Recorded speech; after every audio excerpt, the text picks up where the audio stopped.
Buenos días compañeros y maestros. Nosotros somos el equipo número 2. Hoy nos toca hablar sobre los temas recopilados de la unidad 2. El equipo está integrado por los siguientes integrantes que son Flores Estrada Alejandro, Gallardo Morales Juan Manuel, Gallegos Antonal Abril Berenice, Gutiérrez Santiago Diego Aldair, Hernández Rosas Daniel Fernando, López Alarcón José Antonio y su servidor Loranco Godínez Pablo Enrique. A continuación, mi compañero va a empezar a iniciar el siguiente tema.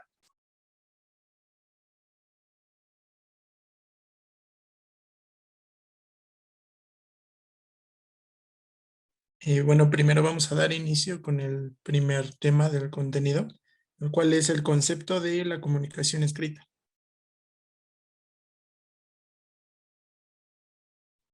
La comunicación escrita es aquella que se establece a través de las palabras o de cualquier otro código escrito. El emisor y el receptor deben compartir el conocimiento de ese código en cuestión para que la comunicación sea efectiva. En esta clase de comunicación, el emisor escribe mientras que el receptor lee. Siempre como canal habrá un dispositivo físico, que puede ser un papel o la pantalla de una computadora o incluso una pared.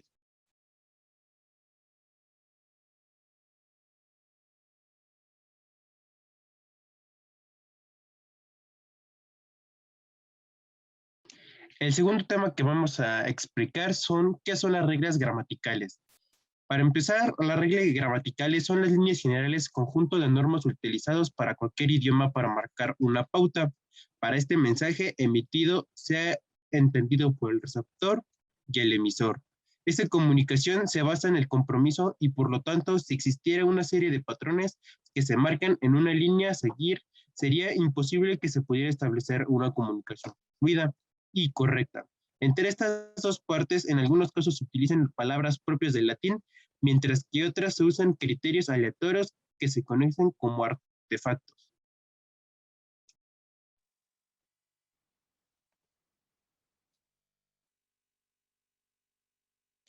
Bueno, la comunicación escrita a lo largo de la historia surgió por la necesidad de los primeros hombres de transmitir sus necesidades, pensamientos e ideas. Desde el primer momento del que tenemos constancia de la comunicación han surgido distintos cambios a lo largo de la historia. También tenemos que tener en cuenta que la comunicación es crucial en la historia del ser humano y nos ha permitido expresarnos y dar a conocer nuestras ideas, sentimientos y pensamientos desde hace millones de años. Esta forma de expresión también nos ha facilitado conocer datos acerca de nuestros antecesores, nos permiten estudiar y valorar la transformación del ser humano por medio de huellas que ellos dejaron. De la misma manera, para muchas personas la comunicación escrita se convierte en una forma de liberarse y desahogarse. Bueno, entonces retomamos desde el 2.500.000 antes de Cristo, en una época llamada la prehistoria, donde los primeros humanos utilizaban lenguajes arcaicos para comunicarse. Además, realizaban pinturas, pudiendo ser consideradas los primeros intentos de una expresión o comunicación escrita. De ahí en los 4.000 años antes de Cristo, en el siglo IV antes de Cristo, las primeras civilizaciones trasladaron lo oral a lo escrito. De ahí en el 3500 antes de Cristo, las gentes que habitaban las tierras de Mesopotamia desarrollaron un sistema de escritura llamada escritura cuneiforme. Se trataba de un sistema en el que se utilizaban tablillas de arcilla cortadas en columnas verticales donde se grababan esos pictogramas con un punzón afilado que se fabricaban con un cáñamo. En ocasiones dichas tablillas se podían coser de forma que tanto ellas como su contenido quedaban intactas. De ahí en el año 3000 antes de Cristo, el sistema cuneiforme siguió presente. Fue inventada por los sumerios, siendo utilizada más adelante por los acadios, babilonios, elamitas, hititas y asirios, aunque cada uno empleaba además su propia lengua. La escritura jeroglífica se trata de un sistema de escritura creada por los egipcios en el año 3000, basado en los iconos llamados jeroglíficos.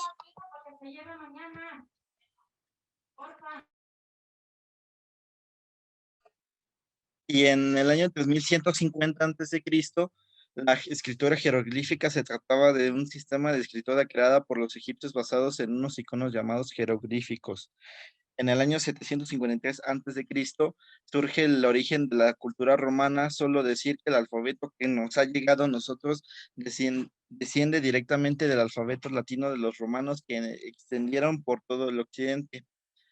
Y en el año 100 después de Cristo el papel surge.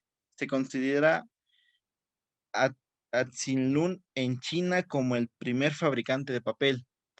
Ya después, en el año 1450, Gutenberg ideó un sistema de reproducción, la que entonces sería la imprenta.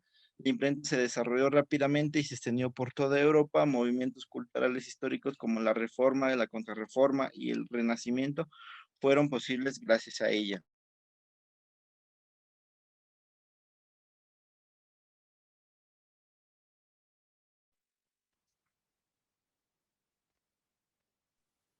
En el año 1455 después de Cristo, bueno, aparece el primer libro impreso de tipos móviles, llamada la Biblia de 42 líneas. Actualmente la comunicación escrita ha tenido muchos avances. Los avances logrados en el área de telecomunicaciones han permitido que el hombre se desempeñe de una manera más eficiente, y esta eficiencia lo que en gran medida ha motivado a empresas nuevas que día a día exigen mayores retos a quienes los desarrollan.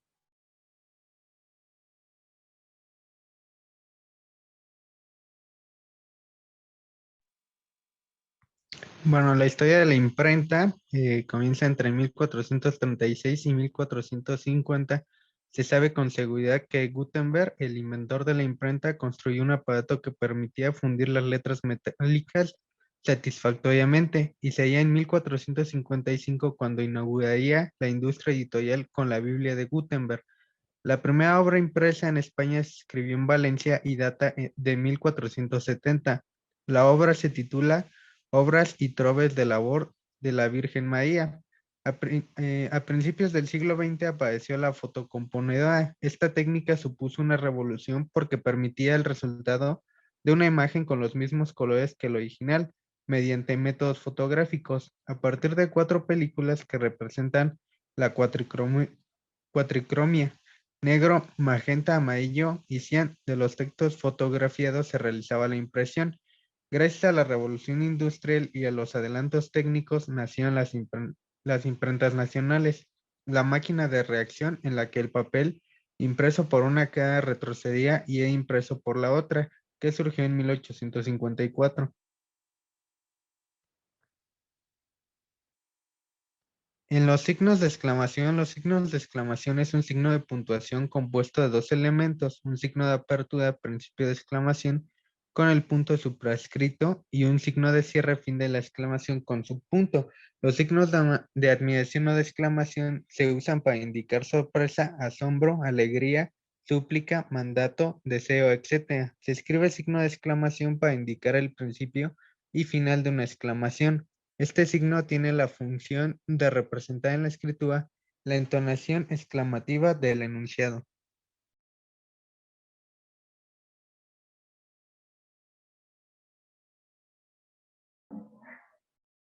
Tipos de comunicación escrita. Las comunicaciones escritas pueden ser personales o estar diseñadas para un público masivo. Además, pueden tener diferentes objetivos como informar, convencer o entretener. Algunos tipos de la comunicación escrita son las cartas escritas o el correo electrónico, prensa o diarios y las nuevas tecnologías. Y representa un antes y un después para la humanidad, ya que permite la difusión del conocimiento. El tiempo ya no es un obstáculo, las distancias se rompen, ayuda a los vínculos personales y enriquece la cultura.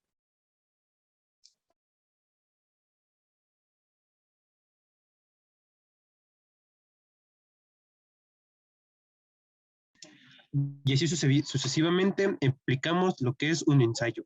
Un ensayo es un tipo de texto que prosa, que explora, analiza e interpreta y evalúa un tema. Así se puede considerar un género literario comprendido dentro del género didáctico. Algunas de sus características del ensayo es un escrito aéreo fundamentado, sintetizado de un tema significativo.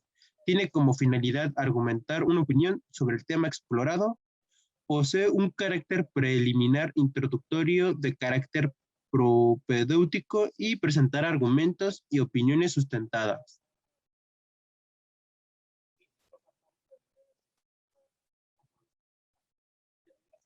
Para mencionar algunas partes del ensayo, se puede considerar que un ensayo debe de tener e implementar un título, la introducción, desarrollo, cuerpo, cierre o conclusión y referencias. El título hace referencia al título del ensayo, que es un enunciado corto que identifica el texto que va a procurar atraer al lector. Una introducción debe ser una sección breve que inicia un tema y procura captar el interés del lector, que esta sección no debe de abarcar más del 10 al 15% de texto, que se podrá utilizar en el párrafo o varios dependiendo de la extensión total del ensayo. El desarrollo o el cuerpo, esto debe de tener el ensayo unos segmentos donde se despliega la reflexión o el análisis del autor sobre este tema que se va a hablar. La sección más extensa del ensayo debe de abarcar entre un 75 u 80% del texto, para que los argumentos estén sustentos a la tesis. En el cierre o en la conclusión debe de implementar este ensayo que consiste en pocas ideas que ponen al final del tema, que al igual que la introducción no debe de ocupar más del 10 o el 15% de texto. Y por último, las referencias hacia la sección de opcional y consiste en el listado de aquellas fuentes donde el autor haya consultado una cita al audio a lo largo de los textos para implementar las partes de un ensayo.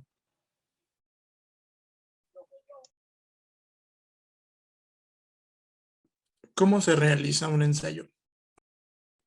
Primero, la introducción. Esta parte debe suponer aproximadamente el 10% de la extensión del ensayo y debe resumir a la perfección el tema que va a tratar el autor a lo largo del ensayo. En la introducción se plasmará la línea argumentativa que se va a llevar a cabo en el resto de partes del ensayo. El desarrollo. Es la parte central del ensayo y por ende la de más extensión. Concretamente, esta ocupa alrededor de 80%. En esta parte, el autor presentará sus ideas y argumentaciones citando para ello otros autores, revistas o libros de referencia en la temática escogida. Se presentarán las ideas principales y las argumentaciones que posicionan el autor en ese tema. Es importante que todas las explicaciones tengan relación entre sí y queden bien cohesionadas. La conclusión. Este es el 10% restante de la extensión del ensayo que corresponde a la conclusión. En esta parte, el autor debe resumir las ideas más importantes de todo el texto que ha escrito con anterioridad. Es más, deberá destacar las ideas que le ayudan a posicionarse para así saber fácilmente la postura del autor.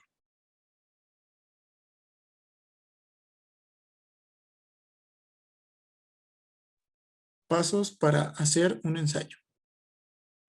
Número 1. Piensa la temática de tu ensayo. Por más ordenada que sea la estructura del ensayo, es necesario que el tema en cuestión sea de gran relevancia. Aborda temas actuales y escribe teniendo en cuenta el público al que va dirigido. Revisa los medios locales e interiorízate con los temas que estén sobre el tapete. Número 2. Investiga todo lo que puedes acerca del tema que tratarás. Busca fuentes fiables de las que puedas sacar información para tu ensayo. Seguro que en la biblioteca de tu barrio o ciudad podrán ayudarte a encontrar la documentación que necesitas. En el caso de que prefieras buscar la información en Internet, asegúrate de si tu profesor está a favor o en contra de usar la Wikipedia como fuente. 3. Estudia otros ensayos ya escritos sobre la temática que has elegido. Encuentra ensayos escritos por profesionales que traten el tema que tienes pensando desarrollar y aprende de estilos, de tipologías de contenido. No abarques demasiados puntos. El ensayo no pretende agotar todas las posibilidades de un tema, sino que se enfoca solo a una parte del mismo. Evita escribir párrafos y párrafos de otros aspectos del tema en cuestión. Número 5. Utiliza frases cortas. Esto dará dinamismo al texto y mantendrá la atención del lector. Es una forma de evitar aburrir a tu público y que las ideas sean concretas. Y por último, número 6. Incluye reflexiones. Por más objetivo que deba ser tu ensayo, es recomendable que, después de la conclusión, incluyas un párrafo que estimule la reflexión e intente cambiar la perspectiva del lector respecto al tuyo.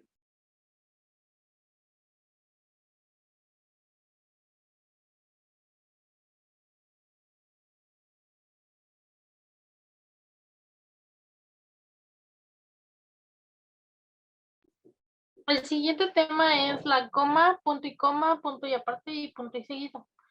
La coma representa una pausa breve que se hace al hablar y sirve también para organizar sintácticamente la frase. Se utiliza para separar oraciones con el mismo valor gramatical. También se pueden utilizar las conjunciones. Para separar palabras en una enumeración dentro de un mismo enunciado, cuando la enumeración es completa, el último elemento va introducido por una conjunción i, e, o, u, o, ni, delante de la cual no se escribe coma. Un ejemplo, se traerá papel, coma, lápiz y goma. Punto y coma. Señala una pausa mayor que la de la coma, pero inferior a la marcada por el punto. La primera palabra que sigue al punto y coma debe escribirse siempre con minúscula. Representa un alto grado de subjetividad en su empleo, ya que puede ser sustituido por el punto y seguido o la coma. Se utiliza para separar dos o más elementos en una frase si ya incluyen comas. Punto y aparte. Separa dos párrafos distintos que desarrollan contenidos o ideas diferentes dentro de una misma línea de razonamiento o de la unidad del texto. Después del punto y aparte se debe cambiar de línea y comenzar a escribir después de dejar un margen o sangrado a la izquierda mayor que el resto de las líneas que componen el párrafo. Punto y seguido. Separa enunciados dentro de un mismo párrafo. Después de un punto y seguido se continúa escribiendo en la misma línea y en el caso de que sea final del renglón se continúa en el siguiente sin dejar margen o sangrar el texto.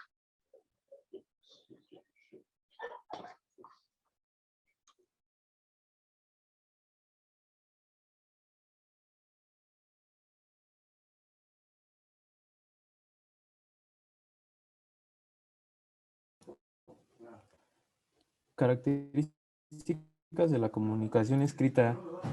En la comunicación escrita, el emisor escribe mientras que el receptor lee y siempre habrá un canal que es un dispositivo físico. Puede ser un papel o la pantalla de una computadora o una pared. En esta comunicación requiere de un emisor y un receptor y de un mensaje que pueden no estar presentes en el mismo momento y lugar. Debe ser precisa debido a que el contenido puede ser revisado antes de difundirlo y no debe ser simultánea. No se recibe el mensaje a medida que se va produciendo, como sucede en una conversación en la que mientras que el emisor habla, el receptor escucha. En la comunicación escrita, el tiempo varía de acuerdo al tipo de comunicación. Por ejemplo, en un chat es más corta esa brecha que en un diario. El mensaje escrito permanece en el tiempo, a diferencia del mensaje oral, porque el escrito logra perpetuarse. Otra característica es que se deben respetar las reglas. El mensaje debe adaptarse a reglas gramaticales u ortográficas para que el contenido tenga sentido y sea efectivo. También las distancias no son un impedimento, a diferencia de una conversación entre una o más personas, ya que el mensaje escrito puede llegar a cualquier lugar. Los mensajes deben ser planificados. El emisor debe planificar y entender su mensaje, por más mínima que sea la comunicación, de saber de qué manera formulará el contenido para que tenga cohesión y coherencia.